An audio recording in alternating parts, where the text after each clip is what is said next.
this video, we are going to be discussing some incredibly serious, horrifying Kabbalah secrets. There's such a lack of understanding about true Kabbalah. I have an expert in Judaism and Kabbalah.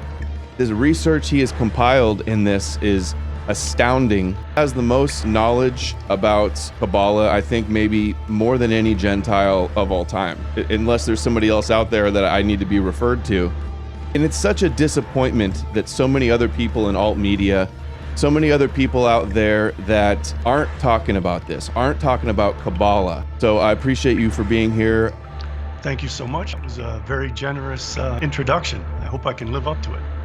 So I've been doing so much reading on related books. Can you think of another expert that's, besides rabbis, there's hardly even really any knowledgeable critics out there that know about Kabbalah. That's what I wanted to say in the introduction also. I'm always reading all these other books and they're always vindicating and validating what you're saying, and I'm seeing clips of rabbis explaining all these things, and the fact that you're right about all this. So, you know, so many people, they hear the word Kabbalah all the time, but they don't actually understand what it means. Like, if you had 20 seconds to explain to somebody, like say you grab the microphone and you're on national television, what would you say about Kabbalah that people need to know? Kabbalah is a system of beliefs which derives from the Orphic mythology of the Greeks, from Gnosticism, from Neo-Pythagoreanism, from Pythagoras, from Plato, from Middle Platonic thought, and from Neoplatonism. And I'm going to start to explain that today. And what that really means is it's a system of beliefs as to how the world was created and as how the world should end. It is a cosmology and an eschatology which primarily derives from Greek beliefs, but it is twisted in a very negative way to try to justify their pre-existing hatred of Gentiles and their pre-existing desire to exterminate Gentiles. So an extermination plan of the Gentiles and the plan to rule the world at the end of the 6,000 years. Some of the origins came from the Canaanite religion as well. Absolutely, yes. It's all paganism. Mm-hmm. They largely discard the Torah, except that they look at the Torah as an allegory. There was a Jew named Philo the Jew of Alexandria, Egypt. And at the time that he lived, which is the lifetime of Christ, Alexandria was the largest Jewish community in the world, larger than Jerusalem, much larger. And it housed most of the Jewish intellectuals. And Philo the Jew incorporated Canaanite religion, the oral traditions of the Jews, and Platonic philosophy in an environment where Neo-Pythagoreanism and Middle Platonism were thriving.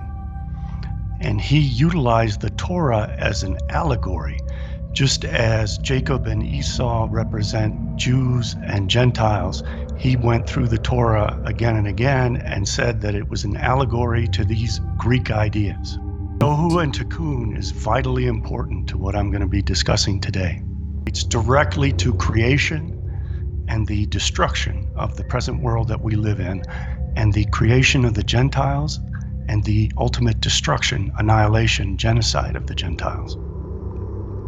Yeah, I was going to say, I wanted to specifically get into Tohu and Bohu, Tikkun Olam, and then most importantly, the symbolism of the shells and the husks of the Kelly pot, and what that means, and what that symbolism, the implications of that symbolism are for the non-Jews. But to get there, you have to kind of explain like the whole creation story, you know, summarize it at least, if you could, wherever you want to start off the top of your head. You have an image of the reverse, the backside of an American dollar bill?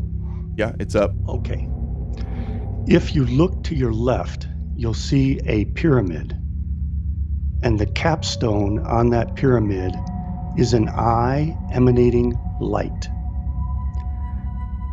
I'm going to go back to the Greeks now and back to Alexandria and this climate where we have Neo-Pythagoreanism and Middle Platonism and Philo, and explain what all this symbolism means, because it relates directly to what you just put up about tohu, bohu, and tikkun olam. The eye on the top signifies the one, which is known as the monad in Greek and the Ein Sof in Kabbalah. You'll notice that it is emanating rays of light. Those are the emanations of the one which produce being. The remainder of the pyramid is produced by the emanations of those rays of light in a hierarchy of being. Now, the one is got several attributes. It is perfect unity, meaning it has no parts. It is not differentiated. It is eternal, meaning that it does not change or exist in temporal time. It is ultimate goodness. It is only good. And it is composed purely of light. And you will notice that this pyramid is made of layers.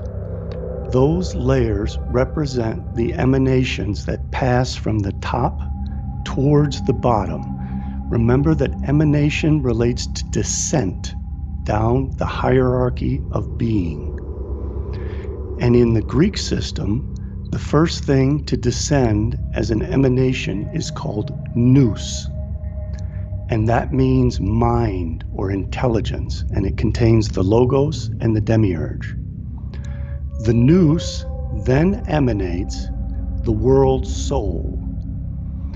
And the world soul, the nous, and the one, they are referred to as the hypostases. The proto-theos is the first God, the one. The deuteros theos is the second God, or the nous. And then we have the world soul. The important thing to note right now is that as these emanations pass down towards the bottom, they become further and further differentiated into more and more parts. We see that the one is breaking apart, and the light of the one is breaking apart, and that will ultimately produce sparks. We also should note that the chain of being then passes from the world soul to the lesser gods below it, the angels and demons below the lesser gods, and then human beings to animals, to plants, to rocks and minerals. And bear in mind that this is a constant descent, getting further and further away from God as the emanations proceed down their chain. At the very bottom, at the foundation, we see what the Greeks referred to as matter. Remember the attributes of God. God is eternal, God is unity, God is good, God is light, God is undivided, He exists in eternal time. Matter is exactly the opposite. Now, matter is what the Jews call tohu and bohu in the first paragraph of Genesis. And in the Greek conception, it is a pre-existing substratum, which in and of itself is nothingness, what the Kabbalists would refer to as a non-entity. This matter is pure evil. It is absolute darkness. It is the furthest distance from God that one can get, and it is non-being. And that is the realm of the Gentiles. So the Jews view themselves as the capstone of the pyramid, as the one, and they view Gentiles as matter, as non-being, pure darkness, pure evil, ever-changing. And they believe that they can use kind of a black magic on Gentiles to completely convert them into this matter of nothingness and thereby make them cease to exist. Kabbalah is based almost entirely on this Neo-Platonic conception that the one emanates its light and that those emanations continue down the chain of the Sephirot, you can see that on the tree of life, those lines going between the Sephirah, from Keter to Chokhmah to Binah, etc., all the way down to Malkut. And that is the descent of the emanations. Now remember that this descent makes things more divided, more changing, more evil, and further from God.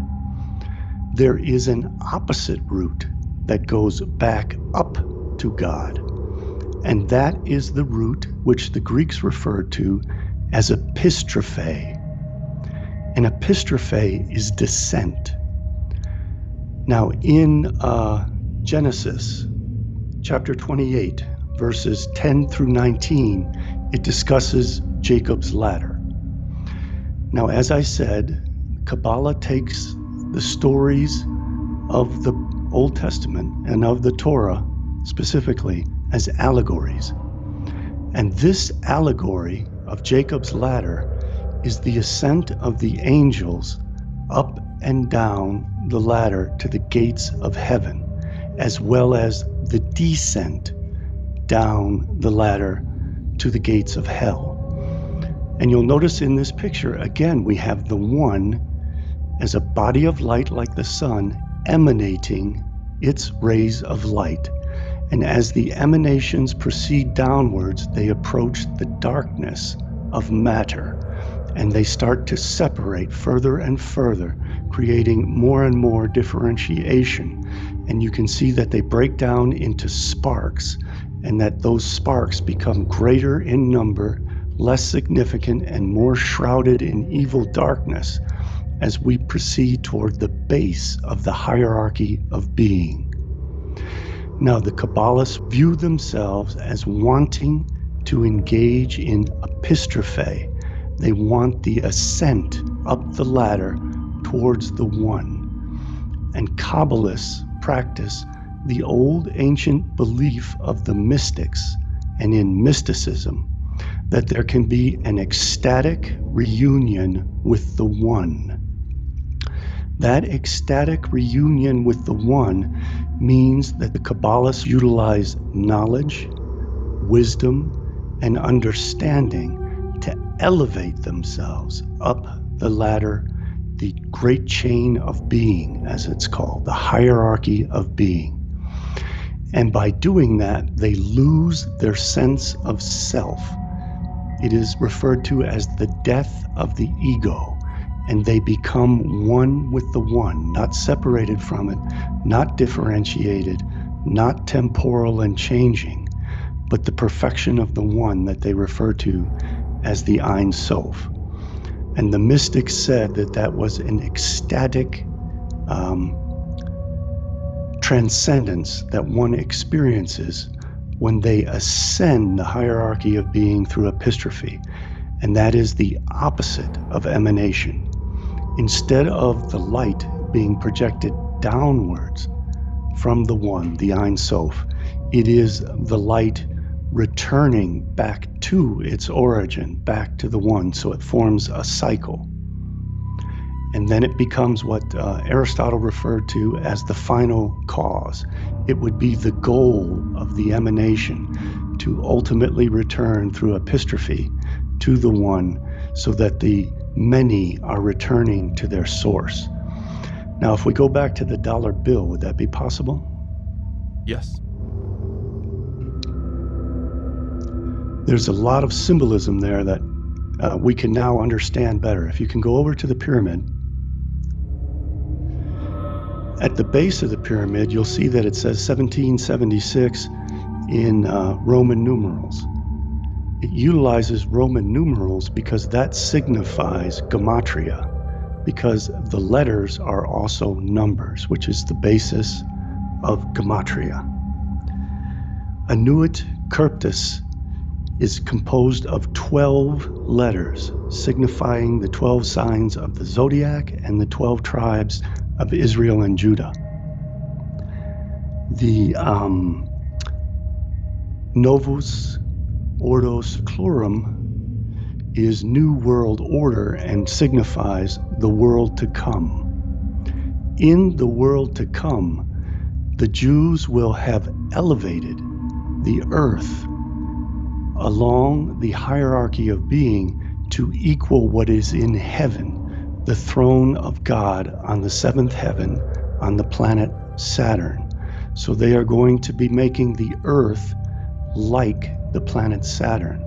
And the method that they will use to do that is to destroy matter and destroy the Gentiles. And I'll get into that in a bit with the shattering of the vessels and how this Greek conception of the hierarchy of being is mutated through Kabbalah into a plan to exterminate Gentiles. If you go over to the part with the eagle and the stars, I can explain that symbolism and how it relates to our story. Okay.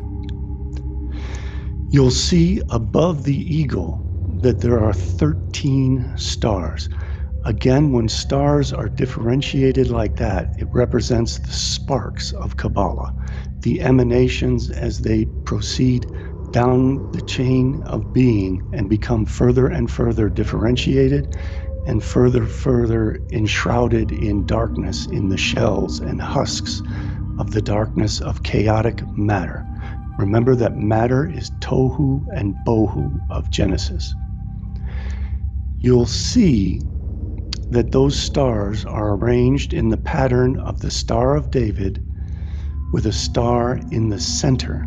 That star in the center represents the temple in Jerusalem. And the Jews believe that there are 6 directions or dimensions: north, south, east, west, above, and below. And the Star of David signifies that.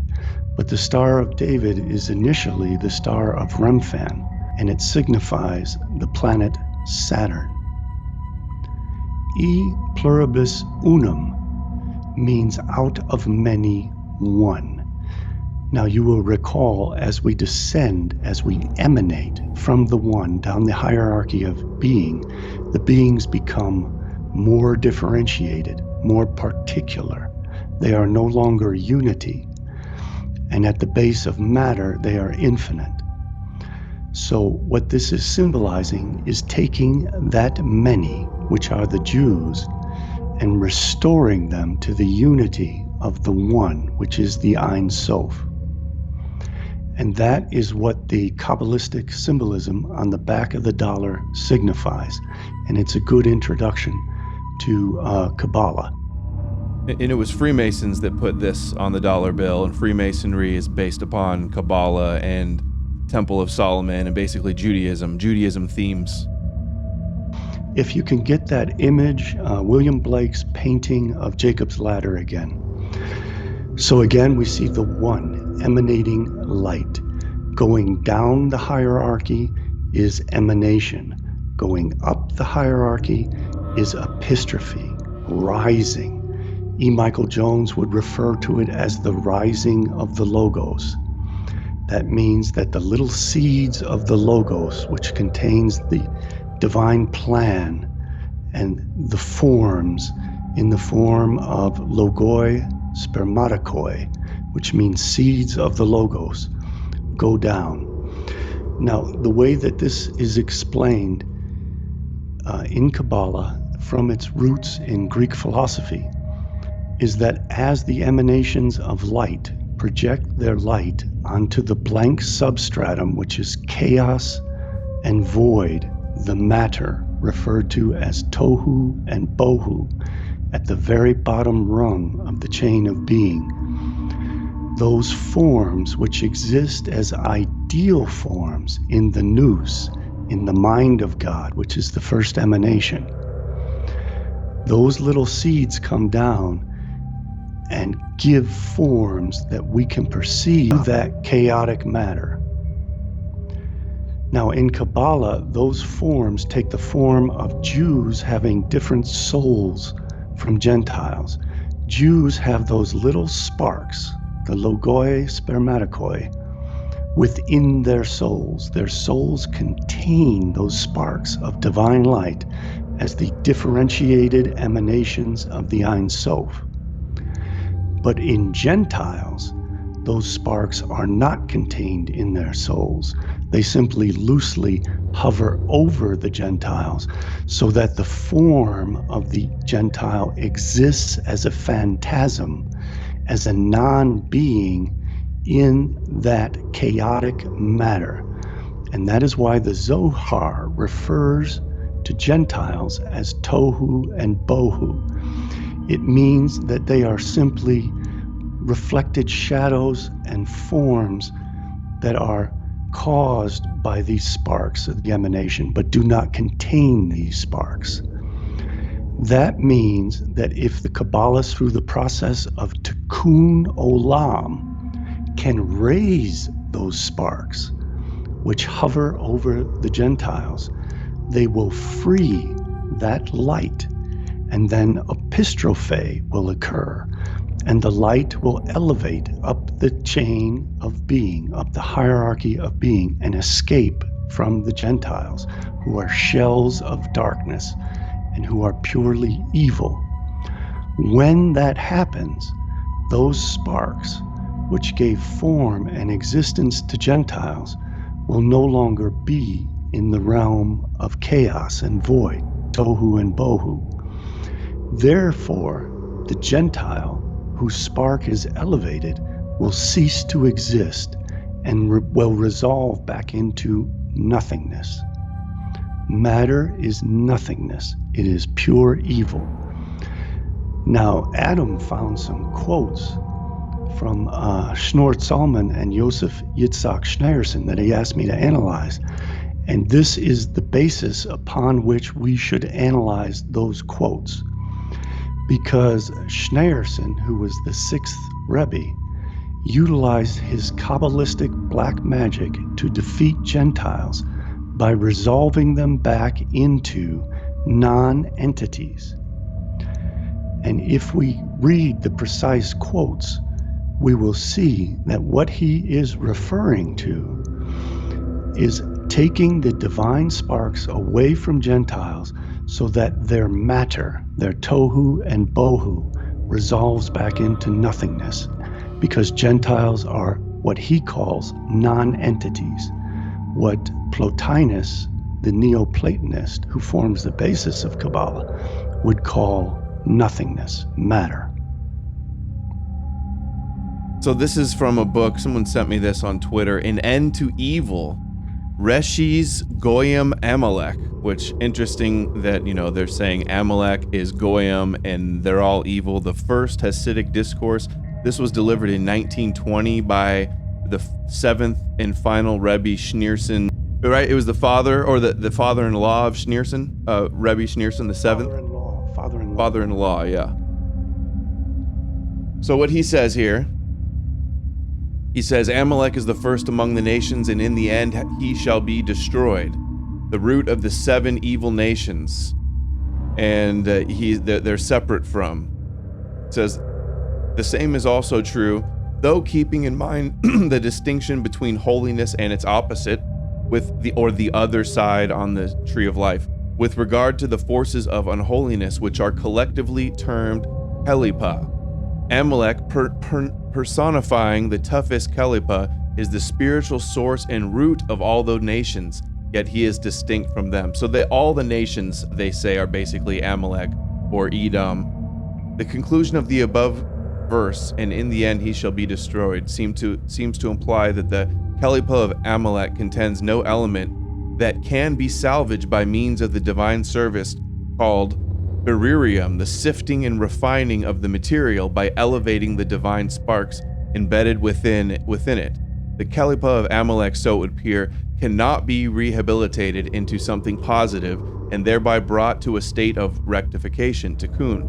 Rather, the only rectification of Amalek is its utter eradication and destruction. This is hinted at in the verse, and in the end he shall be destroyed.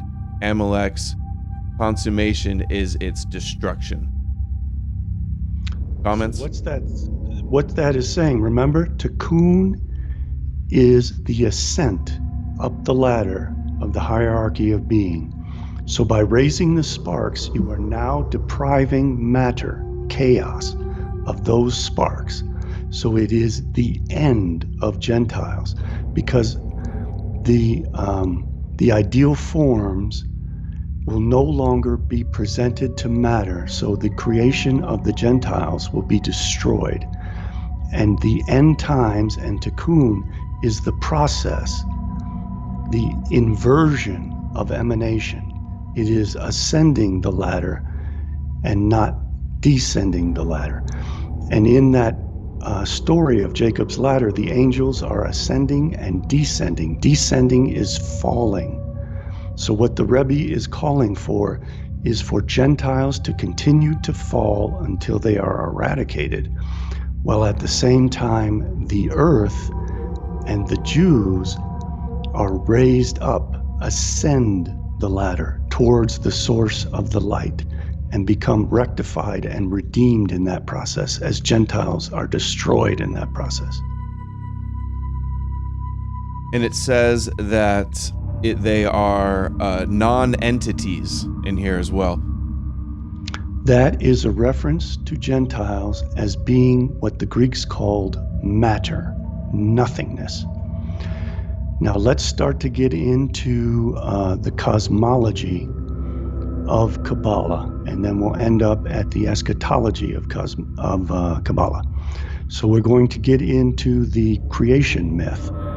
And in that cosmology, again, it mirrors the Greeks, that there was a pre-existing chaos and void, which is called tohu and bohu in the Torah.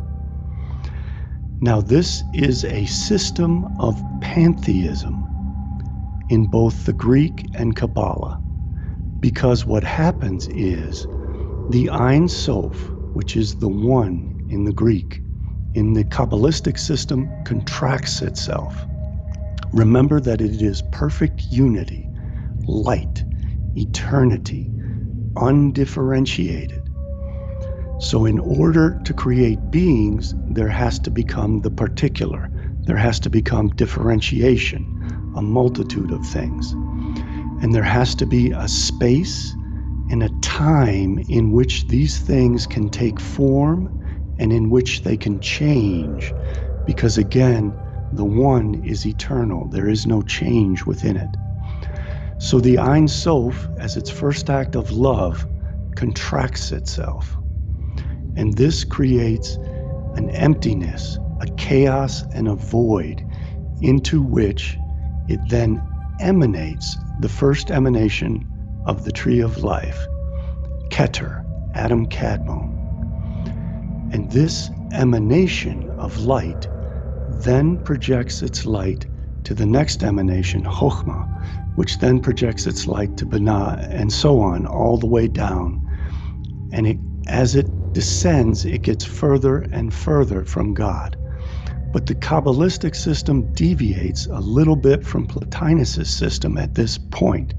And this is all an innovation by Isaac Luria, which is most certainly based on Neoplatonism and the emanation theories of the Gnostics, of the Neo-Pythagoreans, and of the Middle and Neoplatonics.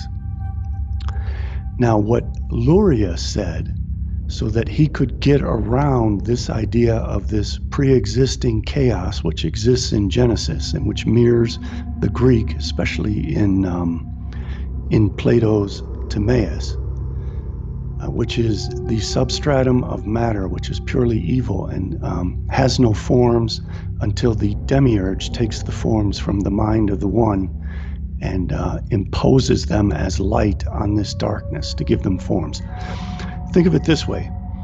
If you take a light and you shine it on this primordial matter, which is chaos, these ideal forms which exist in the mind of God take on somewhat corrupted and less ideal forms, but they become something in this darkness, and they turn non-being into being. But if you remove the light, that immediately again returns to darkness. And that's what the Jews want to do to Gentiles. They want to turn off the light that was turned on to this chaotic darkness and restore it back to chaotic darkness for Gentiles. Well, they themselves elevate their sparks back towards higher levels of this emanation. And they also want to lift the world up the level of being so that it matches the seventh heaven and the throne of God on the planet Saturn. So that is why Tikkun Olam is always talking about elevating the sparks and releasing the divine sparks from the darkness. This is all Greek cosmology. And what they are doing is now they are saying the end times are approaching. So we have to reverse the process of emanation. For the Kabbalists, the angels are no longer going to be walking down Jacob's ladder. They are going to be ascending Jacob's ladder. Now there is a bridge that exists in Kabbalah, which also existed in Plato's Timaeus. Plato called it the Great Divide between the divine realm, where the one and the nous existed, and then the lower realms of the gods and created beings and the intermediary beings going down towards matter. Jacob's ladder is considered a bridge that crosses this great divide. And in Kabbalah, there is a hidden 11th Sephirah known as Dayat. And Dayat means knowledge. So the Kabbalists believe that with knowledge, they can cross over this bridge from the lower 7 emanations into the higher 3 emanations. So we have out of the many returning to the one. And that's vitally important to understand. And again, we have to look to the Torah as an allegory. In the Torah, in the book of Genesis, it states that in the Garden of Eden, Yahweh forbid Adam to eat of the tree of knowledge. And the gods did this because they were afraid that if Adam ate of knowledge, he would be able to use knowledge, Dayat, as a bridge across the great divide, and therefore ascend up the chain of being and become one of the gods. So the gods were afraid that knowledge can enable human beings who are intermediary beings and lower beings to ascend and become higher beings, to become gods. And one of the attributes of gods is that they are eternal. So knowledge becomes the tree of life, and the Torah is the source of this knowledge, and the Torah is referred to by Kabbalists as the tree of life. And you would think that it would be called the tree of knowledge, but it's not, because knowledge creates divinity and causes one to ascend the hierarchy of being so that it thereby becomes the tree of life.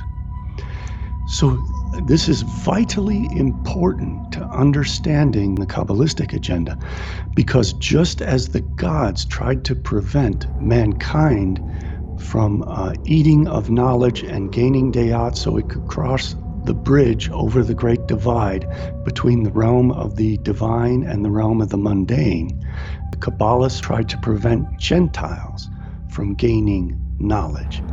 Because just as Adam was punished with death when he ate, or when Eve was tempted and grabbed the fruit of the tree of knowledge, the Kabbalists condemn Gentiles to death for gaining knowledge. In the Babylonian Talmud, Folio 59a, which states that any Gentile who gets the knowledge of the Torah deserves death. So again, the Jews are constantly modeling themselves allegorically after what their gods do, and the story of the Garden of Eden and forbidding the Gentiles from gaining knowledge drives the Gentiles down the Jacob's ladder towards matter, towards becoming nothingness without knowledge, because that knowledge also helps to create their form. So if they are deprived of knowledge, they will descend down into nothingness. If the Kabbalists consume knowledge and safeguard knowledge just as their gods did, then they will ascend Jacob's ladder and return to the first one emanating all of the light. This story is repeated in the story of the Tower of Babel. Again, the Tower of Babel is ascending towards a higher state of being and entering into the realm of the One. It becomes Jacob's ladder, allowing all of humanity to ascend to the gods and cross over the great divide. It becomes the bridge, the dayat of knowledge. And this, just as it scared the gods that human beings should obtain knowledge, it scared the gods that these human beings bearing axes were going to climb into heaven and become gods and idol worshippers at the peak, at the top of the Tower of Babel. This is very important to understand because we are being persecuted in the exact same way allegorically. Because what the gods did to prevent this unity of humanity, at the time all human beings spoke the same language, which means that they shared their knowledge and they were able to pass along knowledge to one another and to their children so that knowledge would not have to be regained in every generation.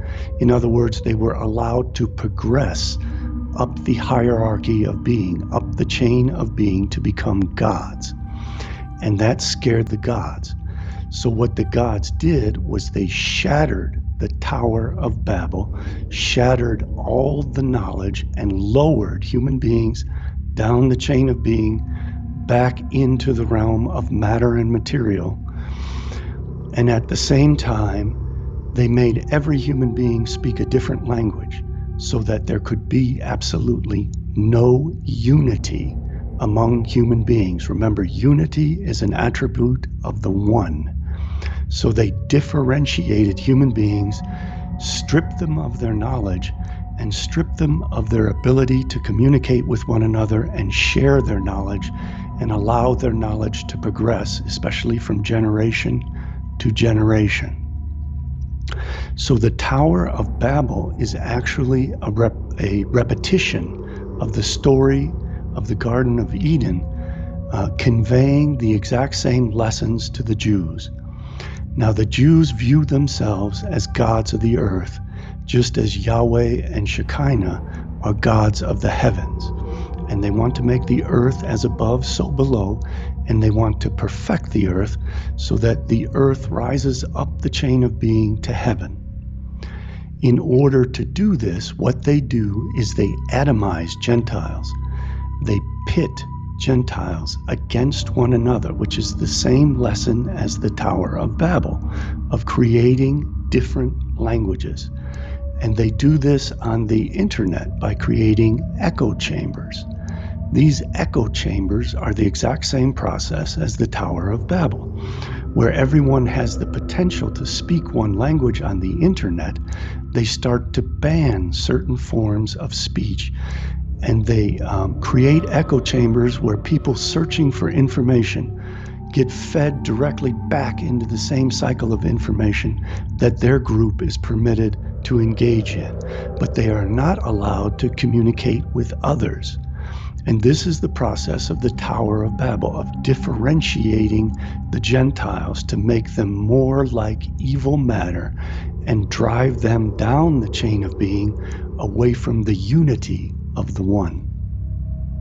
I have a question. Where did you read about these things? The dollar bill and the Tower of Babel?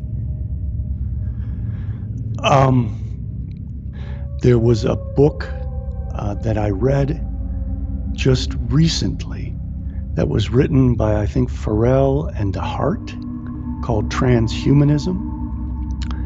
And that book, I think they got the chain of being wrong. They inversed it, and they think the lowest level is the highest level, and they made several other mistakes.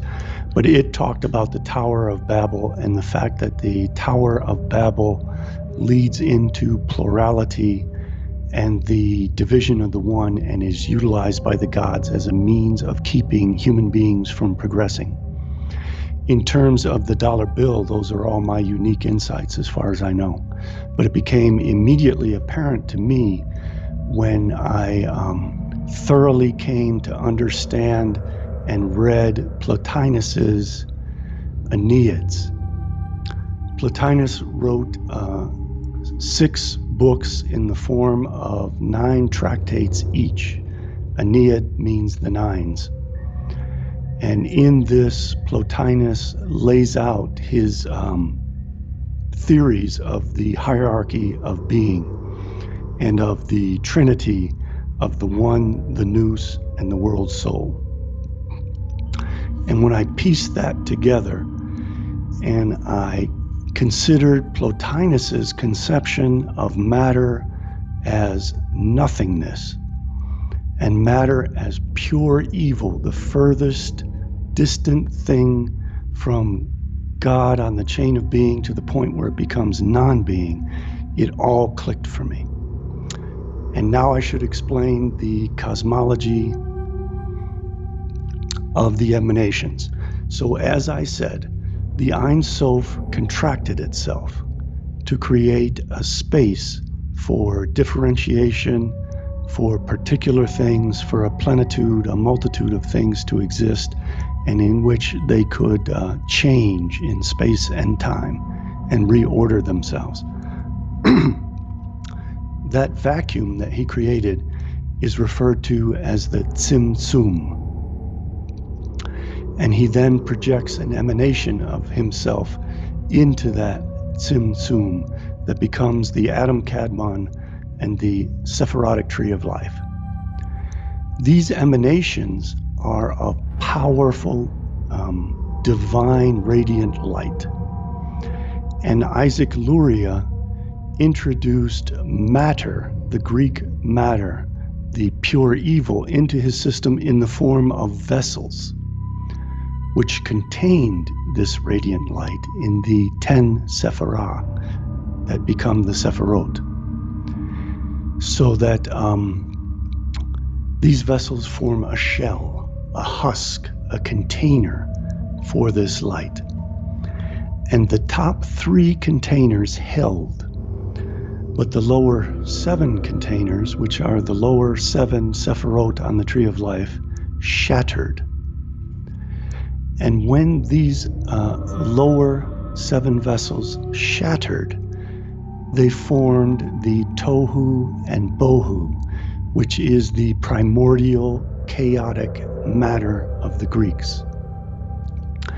And it was only the sparks of the divine light which scattered when the 7 vessels shattered that give any kind of intelligible form to these shattered shards, the supernal refuse, as it's called, this garbage of pure evil. The Gentiles remain this garbage of the pure evil. The Jews are the divine sparks, and they can free themselves and enter a higher realm of being, but the Gentiles cannot, because if the Gentiles free the sparks that are attached to them, they descend back into Tohu and Bohu and become the matter of non-being and nothingness. Now the Jews, I think in Shabbat, in the Babylonian Talmud, Folio Shabbat,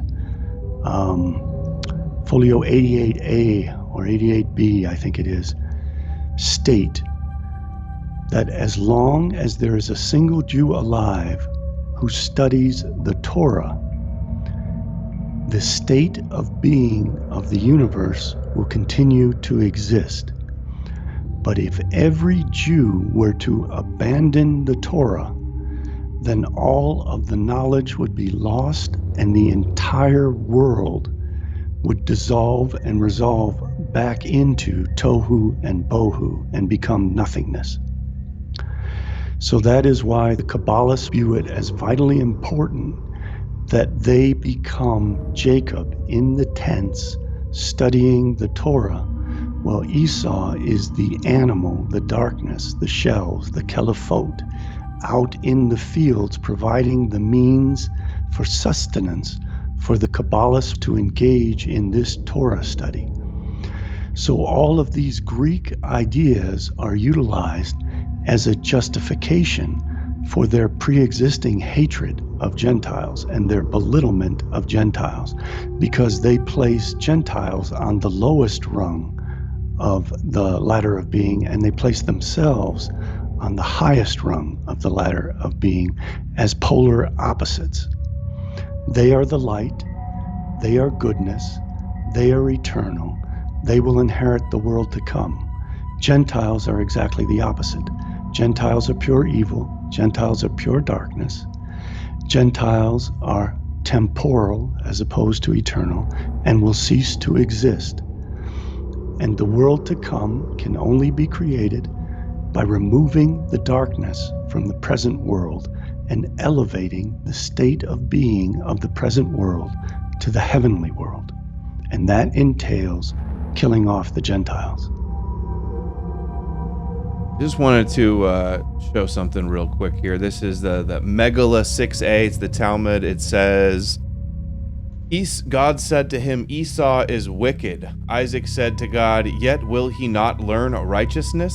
Just like we read earlier, can Amalek be rehabilitated? They say, there is no one who can find merit in him. God said to him, in the land of uprightness, he will deal wrongfully. So he'll be an idol worshiper in the world to come, and that's not allowed. Meaning that he is destined to destroy Israel. Isaac said to God, if that is so, that he is that wicked, he will not behold the majesty of the Lord.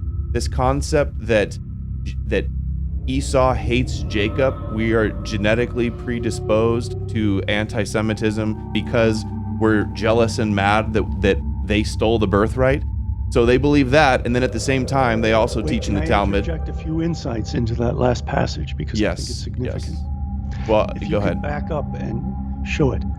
He will not behold the majesty of the Lord.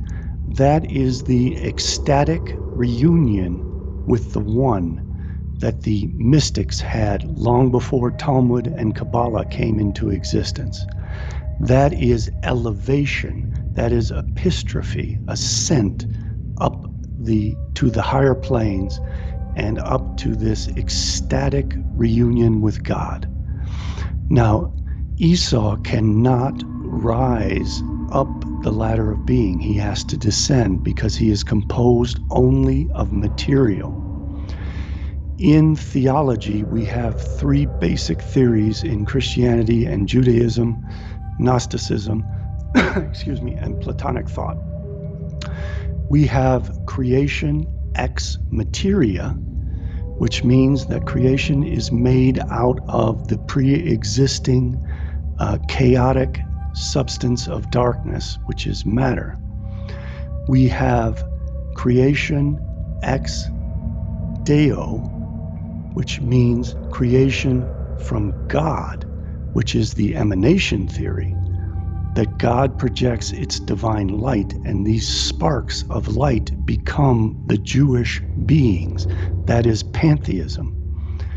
And then in Christianity, which Orthodox, not Gnostic. Gnostic Christianity retains the dualism of ex materia and ex deo. But in Orthodox Christianity, we have something new, which is creation ex nihilo, which avoids the pantheism of Kabbalah and Gnosticism. And in ex nihilo, God does not create the universe from itself, as it does with emanation theories. It simply creates it from nothing. So there is not this chaotic pre-existing matter. But the Neo-Pythagoreans of the 1st century BC to about the 2nd century BC, and they stated that matter is pure evil. And that is the justification that the Jews use for claiming that Esau is pure evil. Because Esau is flesh? How is Esau flesh, but they're not? Esau is composed ex materia from the original pre-existing chaos of tohu and bohu. And this is interesting because they're also relating here in the Talmud Esau to Germania, which they believe that's what they believed with Germany must perish, is that if they don't eliminate Germany, which they believed was Amalek, they pinned as Amalek, then they will go on to destroy the world. So, right. The world will resolve back into tohu and bohu. If the Gentiles continue to exist past this 6,000-year limitation Kabbalists have imposed on themselves to complete the work of Tikkun Olam, of restoring the Holy One. Do you see how it says Isaac said before the Holy One? mhm. That equates to the one, the monad of the Greeks. So they become elevated. Again, we are going from the particular towards the ultimate unity. It is the experience of losing oneself, the death of the ego, abandoning the conception that human Jewish souls are separate. They believe that all of their souls come from what the Greeks called the world soul, which they call Shekinah. That is why we see all these New Age philosophical systems trying to tell us that we are all one soul and we should unite. That is the root of all these Kabbalistic beliefs, is the Greek conception of the world soul that creates the finite soul, and that we have to be selfless and abandon our sense of individuality and differentiation so that we can experience the orgasmic, ecstatic experiencing of the loss of self and becoming one with the one. And what does it mean to be cut off and the world to come and the shells of darkness? Can you get in a little bit more of that? How is the shells of darkness story meaning the elimination of the Gentiles? The shells of darkness were formed when those 10 vessels were created by the Ein Sof to contain the powerful radiating light of the emanations. The lower 7 of those vessels shattered, and they created the materia, matter. They created what Kabbalah refers to as kelephot or klipot. Those are the shells. That is the chaotic matter, which is pure darkness, the exact opposite of the one, the Holy One. It is pure darkness. It is temporal. It is ephemeral. It is constantly changing, and it only takes form when the emanations of the divine sparks shine upon it. But in taking form, it forms shells, husks, which hide the ideal forms and therefore corrupt them and introduce evil to them.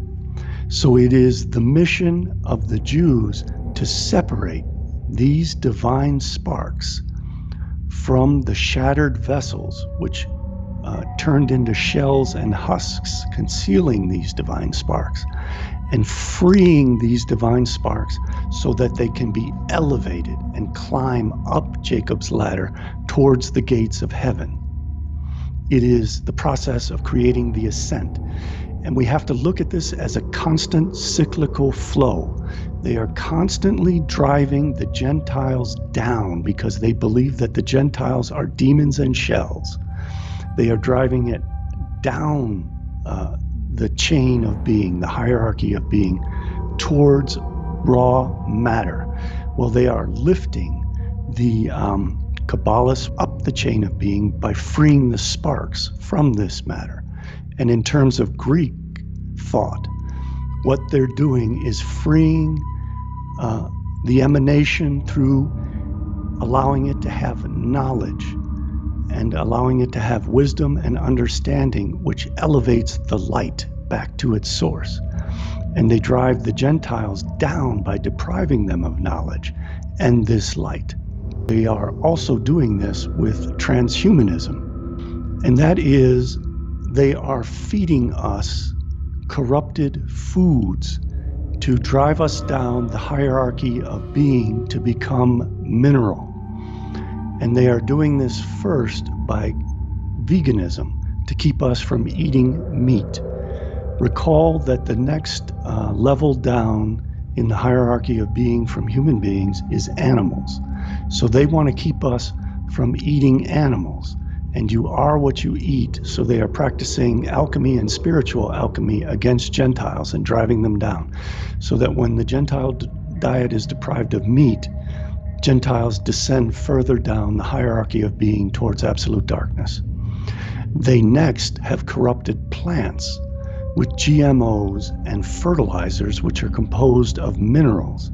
So they are now turning plant matter into mineral matter, which drives us further down the chain of being, and which corrupts our food source and is driving human beings down the hierarchy of being into minerals. And they are also making meat out of plants, which has been made out of these minerals and which has been genetically modified, which has changed its mineral structure. So all of these attacks on the Gentiles are meant to lower the status of our being down the hierarchy of being into becoming the purity of the Caliphate, which is darkness, and at the same time removing any trace of the light that shines from the sparks that hover above us from us, so that we become nothingness. And that is what the Rebbe is referring to when he says that Gentiles are non-entities. And what he's really saying is that the forms of Gentiles are only phantasms, are only ghosts, which appear to the Jews but are not real being. And they only appear to the Jews because there are lingering sparks of the emanations that are shining on these shells of material, of matter, of darkness. And that if the Jews can elevate those sparks of light through the process of tikkun olam, they can remove that light that is shining on the matter and thereby get rid of these ghosts, these evil spirits that are Gentiles, and Gentiles will just disappear. But in terms of practical Kabbalah, which is like practical magic, they are utilizing their knowledge, their science, to do all these things. And the attack is taking the form of the attack of corrupting the diet and the genetics of human beings to make human beings into minerals, which is the lowest level of the chain of being. And they also do this with transhumanism by taking away natural childbirth and creating hybrid cyborg organisms. They are going to combine organic matter with silicon matter and with computer chips and things into a new form of being, which has no independent will, which has no soul, which has no divine spark of the soul. And remember that the world soul is the third emanation in the divine realm, and it creates the finite souls. So what they are again doing is stripping Gentiles of the emanations of light and driving them down the chain of being into becoming programmable minerals. So what they are doing is forcing the DNA of Gentiles to be combined with machines into cyborgs, which they will say are now superior, but which will be programmable and integrated into the singularity. And through the singularity, they will be able to program all of these cyborg robots. And that is the ultimate form that the darkness of the Gentile Esau will become. It will become these robotic slaves of the Kabbalists, and they will have sex slaves. They will have work slaves, etc., etc. They will even have slaves who utilize their heightened intelligence through integrated computer systems within their being, which will have no soul and have no independent will, to figure out better ways of destroying the Gentiles and performing tikkun olam. It will become an ever-escalating, like the birth pangs, an ever-escalating series of catastrophes for Gentiles, which in which in turn elevates the Jews. You mentioned science. It doesn't the Vilna of Gaon? Is that how you say it? Gaon. It means genius. It's Hebrew for genius. Didn't he say that something about like the 600 or the 999 steps to Moshiach will be Moshiach ben Yosef of science or something like that? Yes, it's all Moshiach ben Yosef will take the form of science, which again is the idea that knowledge makes human beings like the gods and elevates them up the chain of being. This is already enabling the Kabbalists to breed their 600,000 twin souls in new androgynous bodies. The Jews believe that Adam Ahelion, their Adam, which is different from Adam Belial, which is the material satanic Samael and Satan, creator of the Gentiles, they have God as their creator, and they are the result of the emanations of the light. They believe that there were 600,000 souls in Adam that composed all of the souls of the Jews. Now, this is repeated in the Torah in many places, especially in the story of the Exodus, where Moses takes 600 Jewish males out of Egypt. Those 600 Jewish males that he took out of Egypt are the half souls of the 600,000 Jewish twin souls that were contained in Adam. The Jews believe that they have to return themselves to androgynes because they believe that the unity, remember the one, the unity is perfection, is only attained when male and female are one, in one androgynous form. And in their gods, that takes the form of the reuniting of the male god Yahweh with the female goddess Shekinah in the temple, when they will have sex again, when the temple is rebuilt and these 600,000 Jews are restored to Israel. This is vitally important for people to understand, especially Jews at this point, because those 600,000 are all going to be produced out of men. The Kabbalists have figured out ways of turning skin cells into eggs, and they are going to make eggs out of Jewish men and then take Jewish men's sperm to create these androgynous beings in laboratories. And they already have the technology to do this. They've already created, they have created artificial wombs and artificial means of generating human beings out of the skin cells. And this can potentially be done from a single male. They view the Messiah as being the representation of Adam, and the Messiah contains within him all the 600,000 souls of the Jews.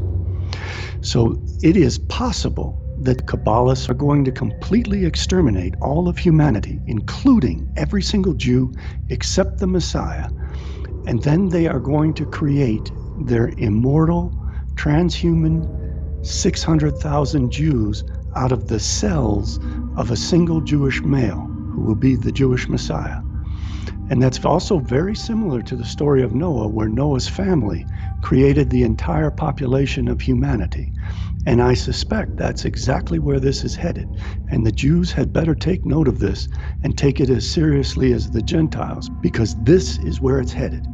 They want to eliminate all of humanity except for 600,000 androgynous abominations that they are going to use to populate the nation of Israel. These 600,000 abominations will be composed either of 600,000 Jewish males or of a single Jewish male, and no DNA from Jewish females will be utilized in the process. So Jews better think over that. If you think you are going to survive into a new world where you will have this glorious utopia and reign over 2,800 Gentile slaves, you are sadly mistaken. They are going to kill you as well. And another little bit of information I'd like to give to the Jewish community, especially the Kabbalists who are plotting the destruction of the Gentiles, is the fact that I don't think any of the Ashkenazi Jews are going to be included in these 600,000 Jews. Even if they decide to make 600,000 Jewish souls out of 600,000 Jewish males, those 600,000 Jewish males are all going to be from the Sephardim. They are not going to tolerate any convert blood. But isn't this Chabad belief, and isn't Chabad largely Ashkenazi? Yes, Chabad is heading itself into a trap. I'm certain of it. The trap of who? The trap of the Sephardim. Sephardi Kabbalists? Absolutely, yes. The Sephardic Kabbalists who formed the Dernmei and followed Shabbatai Tzevi were always opposed by the Gaon of Vilna, who represented the Mishnagdim. And the Hasidic Jews were duped into becoming the Frankists of the Shabbatai Tzevi movement, the Jews of Poland and Galicia, etc., and Romania and that whole area.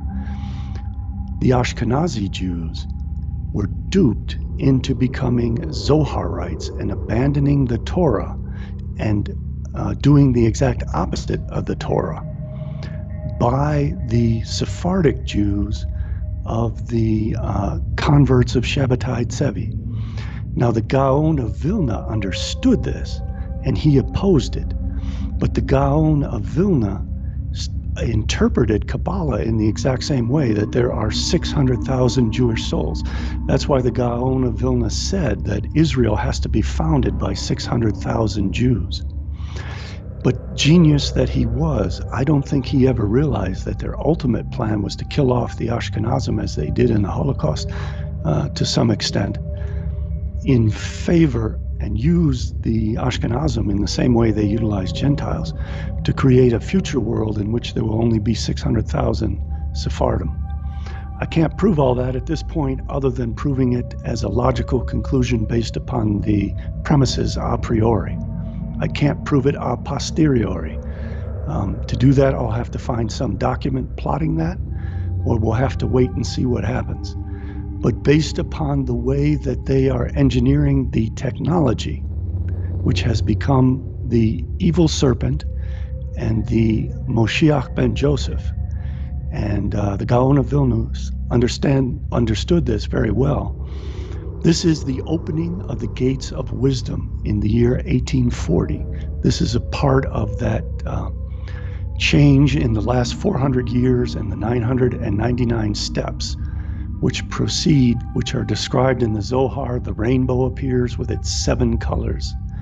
And those 7 colors represent the prism of the pure light of the one that separates into the spectrum of the rainbow, the 7 colors.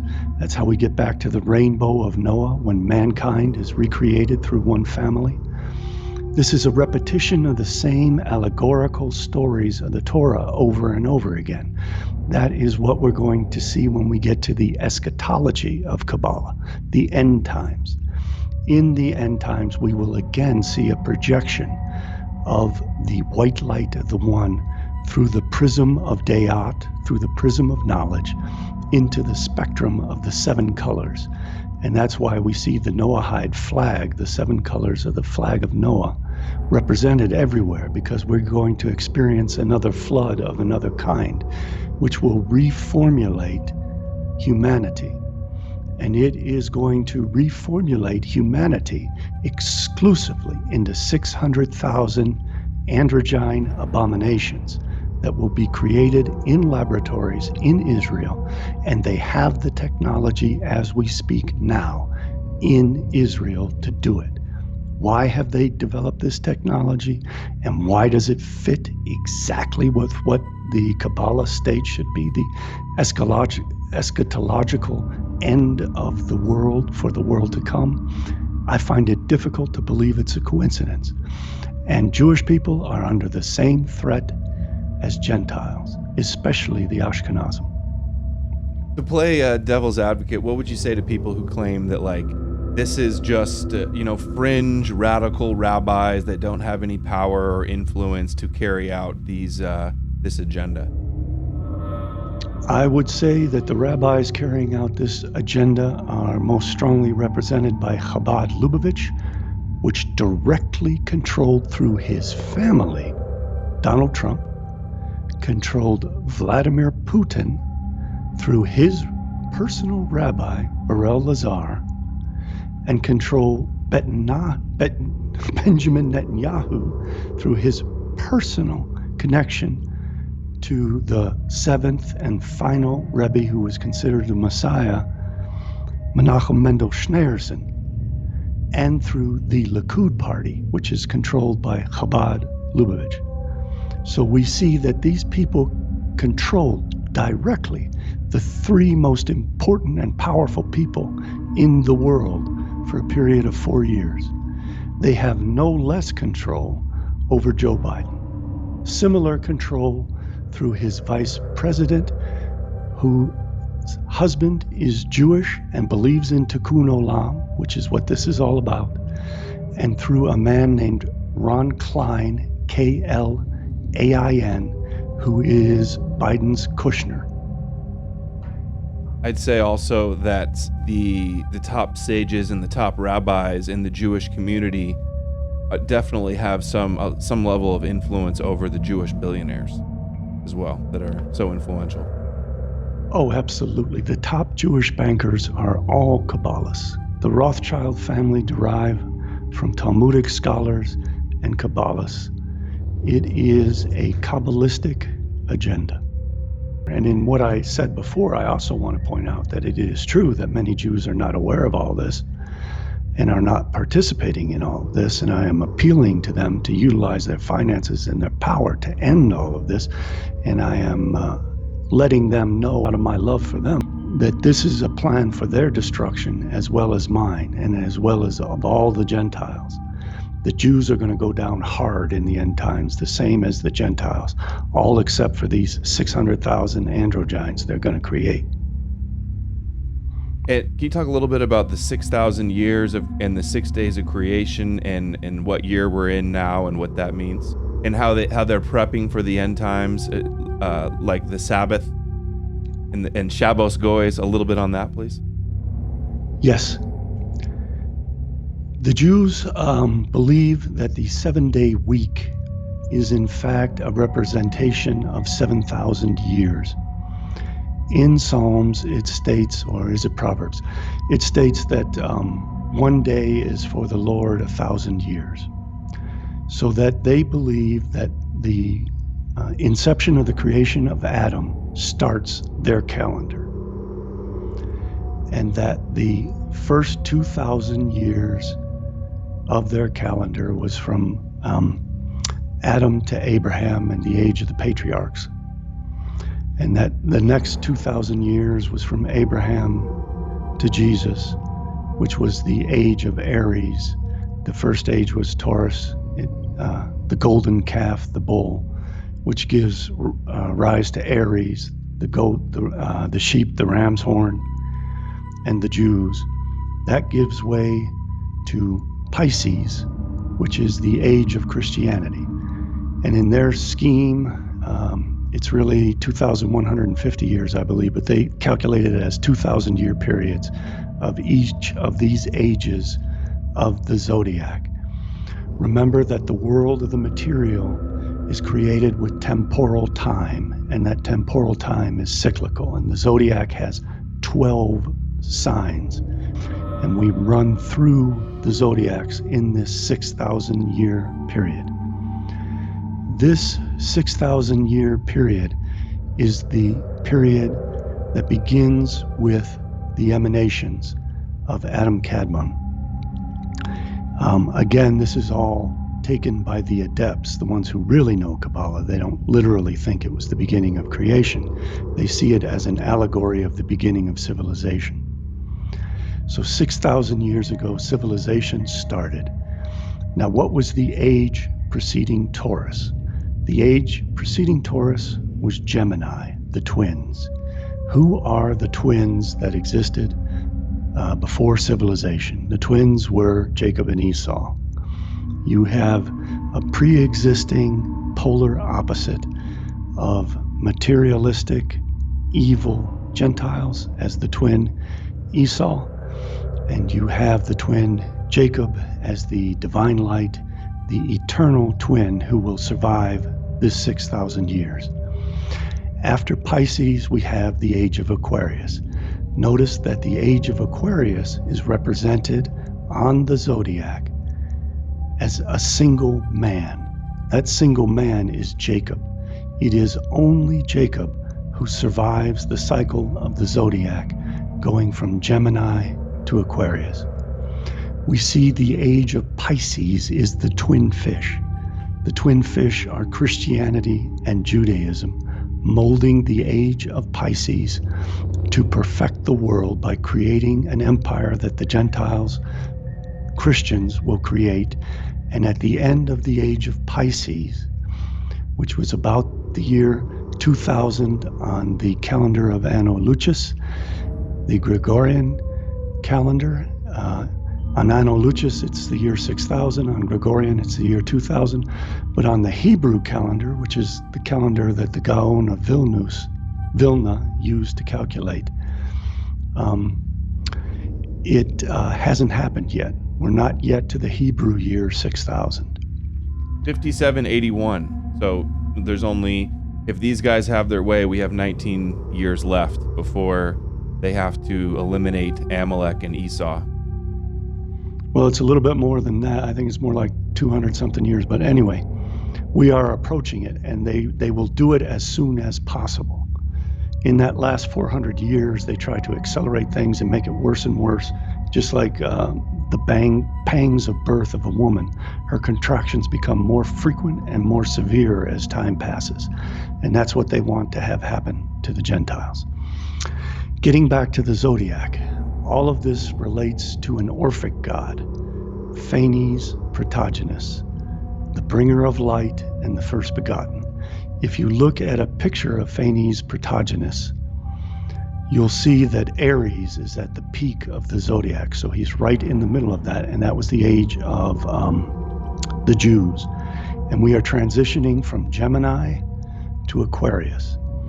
In that transition, in those 6 days, the 6th day is the millennium we're in, the 6,000th set of years. That is the year of work. Because the Kabbalists must rest on the 7th day, the Sabbath, they have to do all kinds of preparations on the 6th day, the day before the Sabbath, which is what we're in. That's the day that they have to work extra hard so that they can then rest on the Sabbath. They keep the Sabbath day holy because the Sabbath day represents the 7th millennium of the world to come, after the old world has been destroyed by their work. And again, it's important to understand that Jews every week, religious Jews, Judaists, prepare extra hard the day before the Sabbath so that they don't do any work on the Sabbath. And that is what Kabbalists are doing increasingly so right now with Tikkun Olam. They are working extra hard to kill off the Gentiles. On this 7th day, that work will have restored the perfection of the Kabbalists and of the world by elevating them back towards the One, causing an ascendance up the hierarchy of being toward unity of the light. And that is what they are cryptically referring to with Tikkun Olam and elevating the sparks and repairing the world. At the same time, they will have lifted all of the divine light away from the Gentiles so that the Gentiles will have resolved back into Tohu and Bohu, which are chaotic matter, and will become nothing. They will be non-entities. They will no longer exist, and the world will have been perfected. Now, in the 7th millennium, the Kabbalists will have slaves.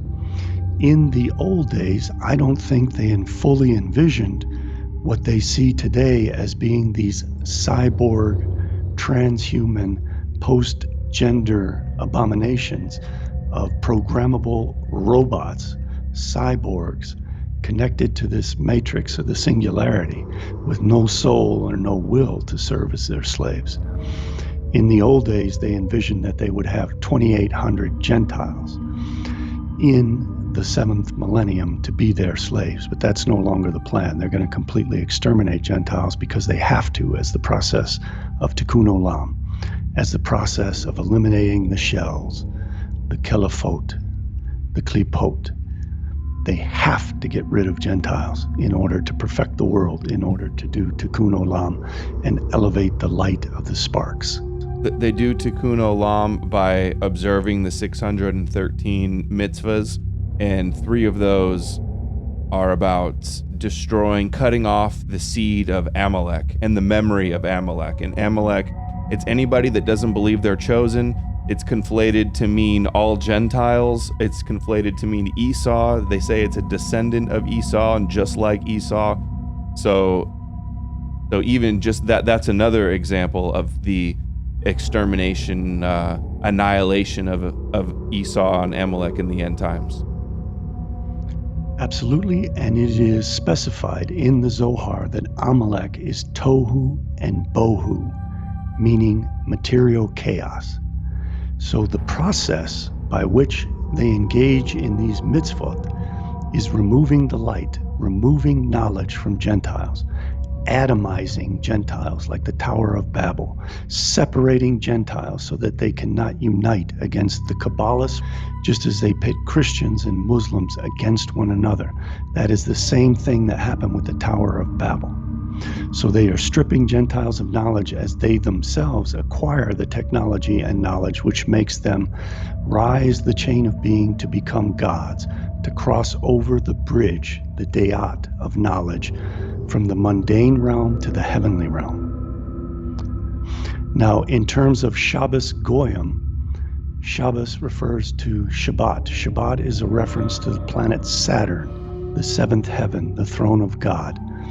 In Hagigah, in the Talmud, it specifies that God's throne is in the 7th heaven, which is the planet Saturn. That is where we get the name Saturday, Saturn's day, Chronos, Saturn. So when they hire Gentiles to do their work on Saturn's day, Saturday, the Sabbath, it is symbolic of the fact that in the Sabbath millennium, the 7,000 years, all Gentiles will be slaves. They will be able to completely rest for 1,000 years in the 7th millennium. And that is why they celebrate the Sabbath and keep it holy, because it reminds them that they must enslave and destroy the Gentiles, and that the Gentiles must do the work and will absolutely do all the work in the Sabbath millennium. Can you touch on the scattered sparks in Kabbalah and how that's related to Adam and Eve and the exile of the Jews? Everyone has heard the idea that Adam fell, and we've all heard of fallen angels. The idea of the fall is this idea of the descent, of getting further and further away from God as the emanations proceed down the chain of being. A much worse fall was when the vessels shattered.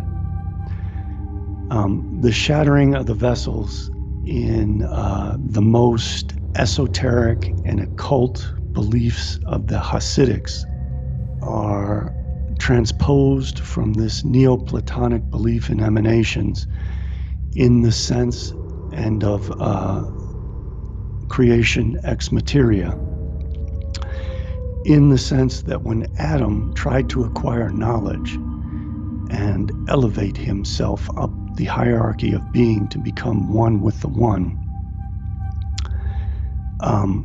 it was a catastrophe. And it was the catastrophe which separated Shekinah from Yahweh. The androgyne of the Godhead split as a result of Adam's fall, Adam's emanation away from God by betraying God and disobeying God. That is the fall. It is a lowering on the hierarchy of being. And that lowering on the hierarchy of being happened also to the gods. They went from perfect unity as an androgyne, as Yahweh Shekinah, as one androgynous God, into the differentiation, the particularization into two beings as two distinct genders, male and female, into Yahweh and Shekinah. And that is viewed as moving away from the perfection of the one towards the evil multiplicity of chaotic matter at the bottom rung of the hierarchy of being.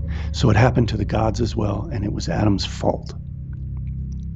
At the same time, the same thing happened to Adam. Adam was initially an androgyne. He was created in the image of the androgynous Godhead. So he was both male and female. When he tried to acquire knowledge and was tempted by the serpent to obtain knowledge so that he could become like the gods and cross over the bridge from the mundane realm to the divine realm, he fell. And when he fell, he split. He again went further away from unity into multiplicity, into differentiation. And he became male and female. He became Adam and Eve. And the 600,000 souls of the Jews also differentiated into male and female half souls of their twin souls. All of that has to be rectified by the Jews so that they return back to the one, to the unity of being androgynous. And all their 600,000 souls will be contained in the Messiah and released very soon, I'm afraid. The Gentiles have a different process of creation. The Gentiles are created by an entity known as Adam Belial. Adam Belial is the demon that is also an androgyne, composed of the dark opposite of Yahweh and Shekinah, which are the male god, god of darkness. But it is Satan. It is Samael is the male aspect of Satan, and Lilith is the female aspect of Satan. And Samael rides the serpent Lilith in the Zohar to tempt Adam in the garden and bring about the fall. When that happens, and Eve is separated from Adam, this Adam is the Adam Ahelion, the supreme man, and is created by the emanation of Adam Kadmon into the Tzimtzum from the Ein Sof. There is a different creation now that happens between Eve and the serpent. And remember, the serpent is composed of the male and female elements of Samael and Lilith. This serpent visits Eve and copulates with Eve, has sex with Eve, and produces the child Cain. Cain is now composed of and created ex materia from this chaotic tohu and bohu, which are Satan, Samael. So within the seed of Gentiles is this satanic seed of Satan, Samael. Samael and Lilith are Adam Belial. Belial means wicked. So they are the seed of the evil man, the wicked man, the unnecessary man, meaning the man that will be exterminated. Notice that there are more Gentiles than Jews. That is because as you descend down the chain of being, you get more and more differentiation away from the one, which represents greater and greater distance from God and becoming closer and closer to pure evil. Pure evil is infinitely divided. It is chaotic. It is constantly changing and rearranging. So that is the elements that the Gentiles are composed of. So the Gentiles derive from Adam Belial, who is Satan in the form of Samael and Lilith, who are the serpent who infused their seed into Eve to produce Cain.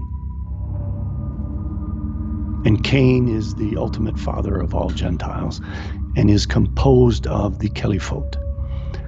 The Caliphot, again, are the shells of the vessels that the Ein Sof created to contain the light of its emanations into the Tzimtzum. And this again relates to the Greek conception of matter and creation ex materia. Jews are created ex Deo as the emanations of the Ein Sof divine light into the Tzimtzum. Gentiles are created ex materia as the formation of the vessels out of matter, out of evil and nothingness, to contain the light and the forms of the light, and 7 of those shattered. And the shattering of the vessels occurred at the same time as the fall of Adam. And this produced the shells which became Satan, the demons, Lilith, and Samael, and the Gentiles. And they are referred to as Caliphot or Klipot, and the various singularities and pluralities of those terms.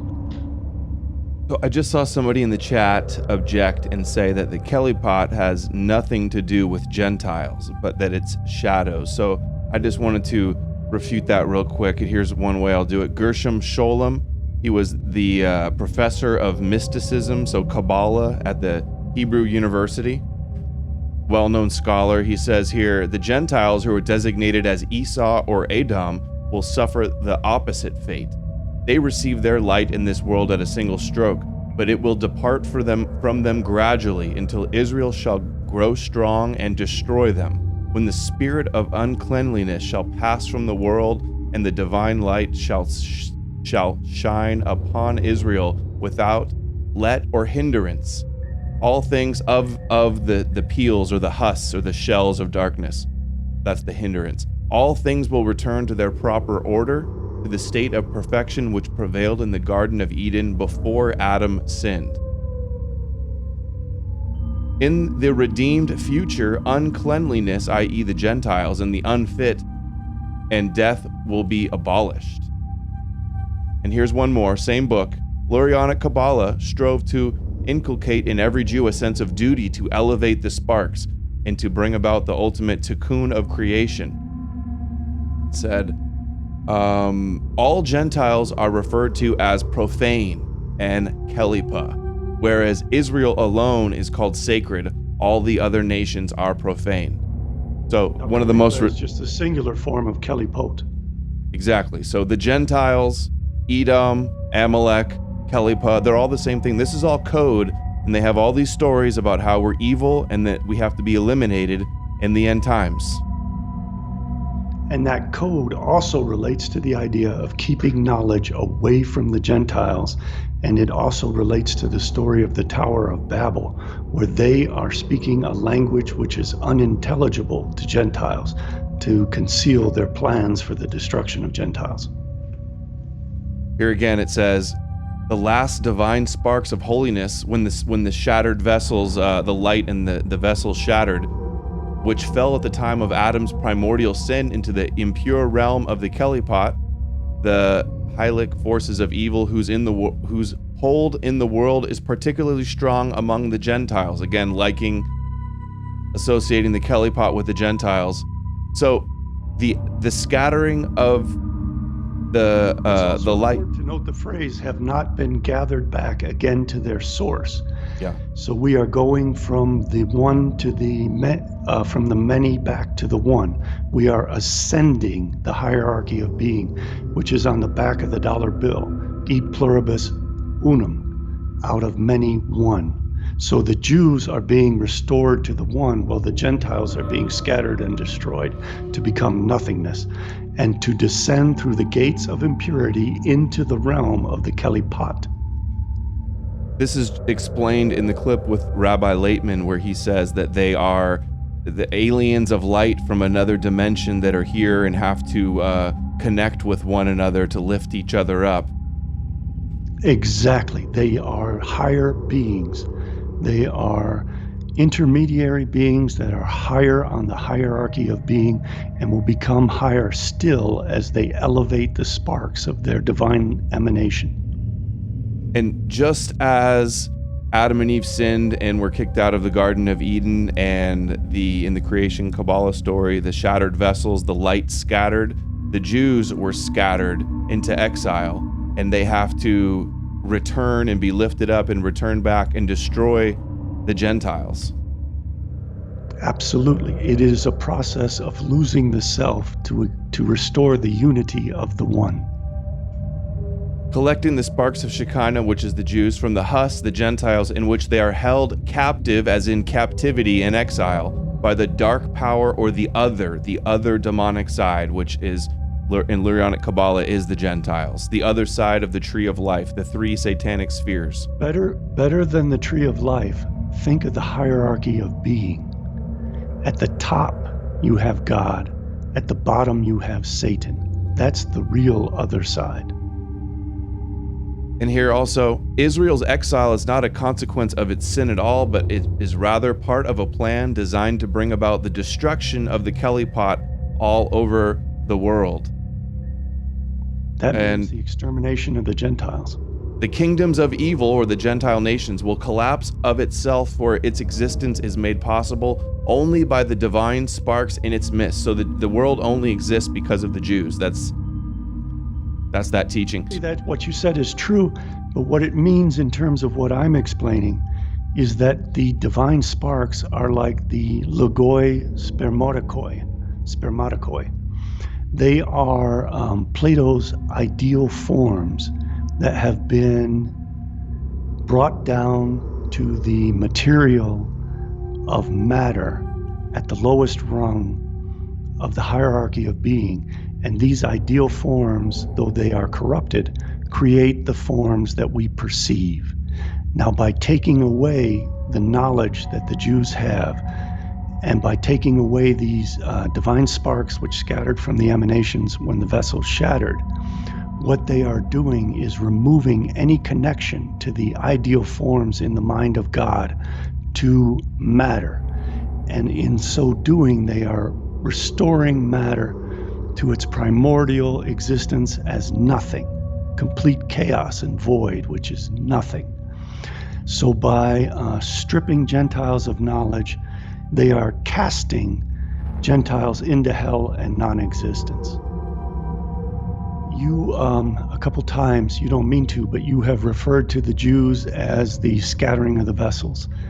What the Jews are the scattering of the sparks that occurred when the vessel shattered. The Gentiles are the scattering of the vessels. They are the materia. The Jews are the light, the divine emanation. My mistake. No problem. I'm sure that's what you intended, but... And then now, here's just a little bit from, check this out. This is Tanya Part 1. The souls of the people of... By Shneur Zalman, the first Rebbe. Yes, this is written by the first Chabad Lubavitch, Rabbi Shneur Zalman, in 1745 or 1812, the founder of Chabad Lubavitch. Look at what he has to say. The souls of the people of the world, however, emanate from the other unclean Kelipat, which contain no good whatsoever. Okay, I guess this refutes. See how the guy lies in the chat and says that we're wrong? Founder of Chabad confirms what we're saying. This means they want to eliminate all the Gentiles from the world to come. And people are going, why are you talking about this in the chat? They don't understand the significance and the implications of this. Well, I wish they would ask questions instead of making false assertions. And this passage in the Tanya is also vicious and stating that everything that Gentiles do, which is actually good, is actually evil. because Gentiles come from the other side, the opposite end of the spectrum of the hierarchy of being. So even when Gentiles do good things, which are based on the ideal forms, the Kabbalists call it evil, because it has to be evil, because it derives from the klipot, the caliphot. They believe, they're so sick that they believe they can do evil and it's good, but then even when Gentiles do good or charity, it's out of selfish motivations, as it says here. Quote, "The kindness of the peoples is sin, that all the charity and kindness done by the people of the world," that's the nations, the goyim, "is only for their self-glorification." That's what they think of us. That's a wonderful insight, Adam, that their dualism says that even when they do evil, it's for ultimate good. And even when Gentiles do good, it's for ultimate evil. Which is why they like Gentile anti-Semitism more than leaders that are good to Jews, actually. At least they have in times in history. Because it keeps the Jews separate. It keeps the evil darkness away from the Kabbalists. It keeps the uncleanliness away from the Kabbalists. And here's Zalman again. Gentile souls are of a completely different and inferior order, totally evil, no redeeming qualities whatsoever. Remember, we read the same thing about Amalek and his Kelly pot. This is the evil Samael, Satan, in their view, all Gentiles. And this is what all the Chabad Lubavitchers say. The difference between an Israelite soul and the soul of all non-Jews is bigger than a human soul compared to an animal soul. And of course, Jews or Gentiles come from the three satanic spheres, and the Jewish soul stems from holiness. Again, that is all distinguishing the Jews as being higher beings on the hierarchy of being. Let's just go end with a couple of these straight from the Zohar primary source documentation. Zohar 139b, "By selling Jacob his birthright, Esau became a slave. Jacob knew that for one goat that the children of Israel sacrificed on Yom Kippur to his level, he became a slave to his descendants." This isn't just symbolic of evil inclination. This means nations and descendants. That means me and you. "And will not accuse them. And because of the level of wisdom of Esau, Jacob dealt wisely with Esau everywhere, so that Esau was unable to rule and was submissive. Jacob was not defiled by him, but ruled over him." And it teaches them to be wolves among, or lions among sheep as well. And Obadiah and Micah. Jacob looked far. Go through like a lion among sheep and trodden down, or something like that is the line. And Esau is stubble, that they're going to burn us as well. Another verse. Jacob looked far ahead and saved it to the end of days, where he would rule and Esau would be the servant. It's Hashem. Hashem is the evil one, according to them. Commentary on the Torah. Yeah. And it says here, Jacob put them aside for the end of days. It's all about them ruling over in the end of days. This is, Jacob humbled himself before Esau so that Esau should later become a servant. Let the nations serve you and bow down to you. It was not yet time for Jacob or Jews to rule over the Gentiles. Jacob left this to happen at a later time. All of the Zohar is just about ruling over us in the end of times. And this is a new one I found. Pesachim is the Talmud. They were entitled to three matters. The Jews needed to do three things: to eradicate the descendants of Esau, to construct the temple, and to name the Moshiach. Now, and that's also found in Sanhedrin 20b, where it names the three things that the Jews do when they return to Palestine. They must exterminate Amalek, they must build the temple, and they must anoint the king, and they're confused as to what order those things should happen.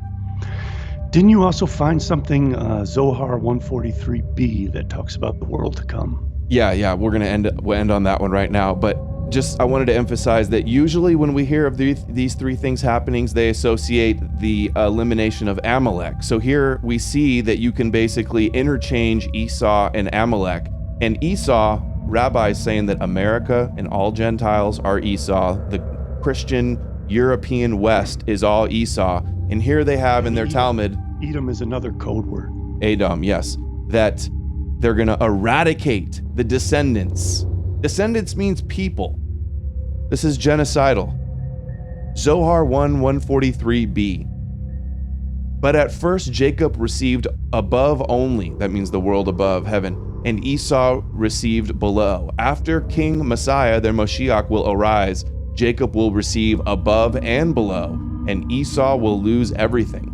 He will have no portion and inheritance or remembrance in the world to come. And the house of Jacob shall be fire, and the house of Joseph a flame, and the house of Esau for stubble. For Esau will lose everything, and Jacob will inherit both worlds, this world and the world to come. Remember, we were supposed to debate those Kabbalah, Kabbalah.info, the big Kabbalah website, Rabbi Laitman's people. They were all enthusiastic about debating us. They're like, oh yeah, we'll debate. Funny, once they saw my debate, they didn't want to debate anymore. Because nobody has been, where have you seen people show you this many Zohar sources and talk about these things and the shells and the husks of darkness and Adam Belial? Where have you heard any of this stuff? Nowhere. Is this not something important that people need to know about? Their planned religion to genocide the Gentiles? Absolutely, and that is why they are employing the allegory of their gods in terms of the Tower of Babel and the Garden of Eden. They are keeping Gentiles from biting of the tree of knowledge, and they are scattering and using coded language like the Tower of Babel to keep Gentiles from uniting against them and from understanding their plans. And they are so bold that they assert that all their plans to exterminate us and to kill off the human race are in fact altruistic, and they call Tikkun Olam the great and noble thing that Kabbalists are doing to bring light unto the nations. They're glamorizing Kabbalah as if that's going to be the solution to heal the world and to save the Gentiles. So they're hiding, they're disguising our destruction as if they're saving us. Exactly.